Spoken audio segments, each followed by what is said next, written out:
Hello, everybody. Thanks to Creative Time for having us here. We are 2/3 of the Propeller Group, an art collaborative that sometimes pretends to be an advertising agency in order to explore the production of public image and mass media. Issues of nationalism are at the core of some of our long-running projects. These issues are used to explore nation unbranding strategies. But before we start talking about nation unbranding and what that means and why we came to think about nation unbranding, let us talk a little bit about the idea of the nation brand and how that idea is being understood and applied by different nations and their affiliated ad firms across the world. Here is a video that kind of summarizes things in a very kind of simple way. Introducing Brand Australia, which raises an immediate question. Is a country actually a brand? The short answer is yes, albeit a very complex one. A country's brand is based on reputation, history, geography, and personality. These reputations are developed over centuries and can be difficult to change. Our brand is not how we see ourselves, but how the rest of the world sees Australia. So, what do they really think about us? Right, so as the video states in such a profound way, nation branding is not how we see ourselves, but how the rest of the world sees us. We wonder if those two perspectives can have an effect on one another, and if they could possibly be inverted or intermixed. But that's part of a larger conversation. Let's get to the definition of what nation branding is. By definition, nation branding aims to measure, build, and manage the reputation of countries. The branding and image of a nation state and the successful transference of this image to its exports is just as important as what they actually produce and sell.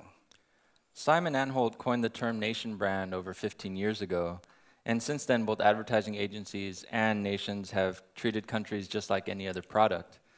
And in those last 15 years, Mr. Anholt has sort of been involved in a personal unbranding of sorts by having to explain to people what he did not mean by coining that term. There's a great book, Places, where there's a quote I'd like to read from Mr. Anholt. National reputation cannot be constructed, it can only be earned. And imagining that such a deeply rooted phenomenon can be shifted by so weak an instrument as marketing communications is an extravagant delusion.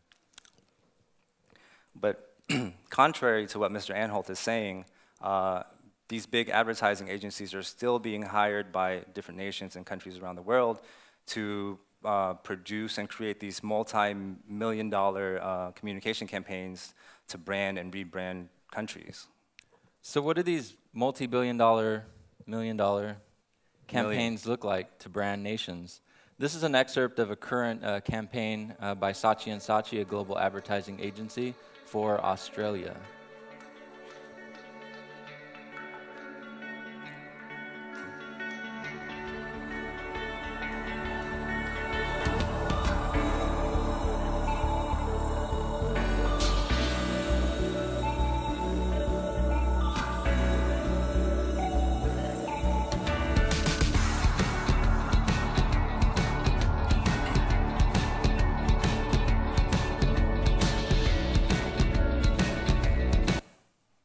Right, so after looking at several of these nation rebranding case studies, we started to think about Vietnam in the context of a nation brand.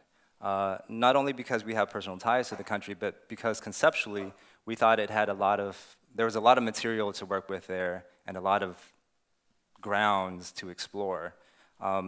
Vietnam has become one of the most mediatized national identities since in recent history, probably due to the consecutive wars that happened in the latter half of the 20th century and the media coverage that came out of those wars. It is a very kind of national identity kind of wrought with contradictions so an example of one of those contradictions is an index that actually Mr. Simon Anholt had created that measures exactly how much a country contributes to the planet and to humanity. This index is called the Good Country Index, and out of 125 countries that Mr. Anholt surveyed, Vietnam comes in at number 124, which means Vietnam is second to last, which means, according to the index, that Vietnam's contribution to the global whole scheme of things is very little. Bad nation branding. Oh, but Sweden comes in at 6, by the way. But on the other hand, there's another index called the Happy Planet Index, which measures countries based on efficiency, life expectancy, and ecological footprint.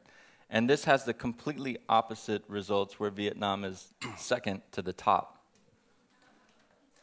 Right, so these extremes, again, kind of reflect the schizophrenia in this national identity we call Vietnam.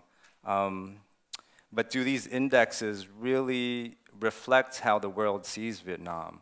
How people outside of Vietnam imagine Vietnam to be when they conjure up this image of Vietnam? Yeah, it's hard to measure that stuff. And how do we measure that? I think one of the most popular indexes today is Google. So when you search for Vietnam in Google, these are some of the results that you see. Right, so as we were scouring the interwebs and going through layers of the internet and history, we refound a quote by George Orwell. He says, "Who controls the past controls the future. Who controls the present controls the past." Now, if the past equates to history, can we manipulate that by interjecting into a present archive, a present dialogue? So an amazing thing happened when Pussy Riot did their protest performance at the cathedral in Moscow a couple years ago. Before this event, when you searched Google for Putin, you know, normal images of Putin showed up on Google. And amazingly, after the Pussy Riot event, when you searched for Putin, Pussy Riot came up. It was pretty remarkable. And so even to this day, I did a search for Putin, and I found an image of Putin with Pussy Riot drag makeup on. And so it's amazing because the Google archive is continuously in flux. So if history is an archive in flux, we challenged ourselves to somehow create a schism in that archive by utilizing different strategies to unbrand this brand called Vietnam, to disassociate this national identity with what it came to stand for historically. So the strategies applied to Vietnam the World Tour take from propaganda, marketing, graffiti, dance, the viral video phenomenon, to reassociate a historically colonized and mediatized national identity, Vietnam, into an entirely new mediatized history. Vietnam the World Tour collaborates with leading street dancers, graffitists, writers, designers, artists, musicians, thinkers, and brings them on a tour around the world. We create public interventions, performances, interactive events, workshops.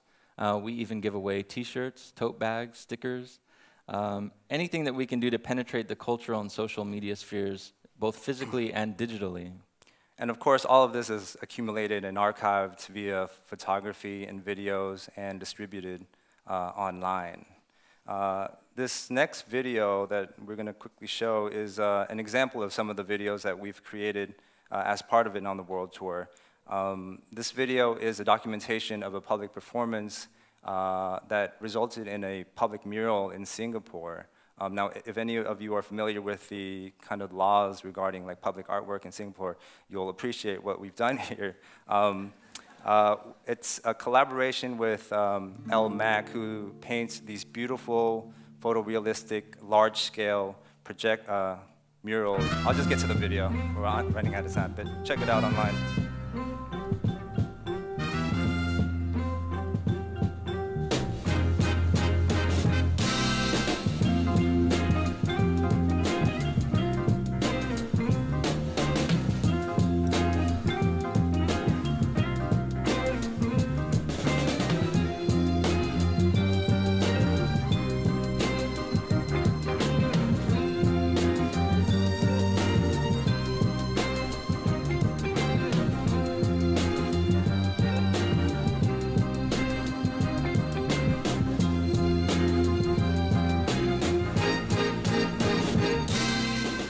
So LMAC gets millions of hits. The bottom line, we need as many hits as possible to change this archive.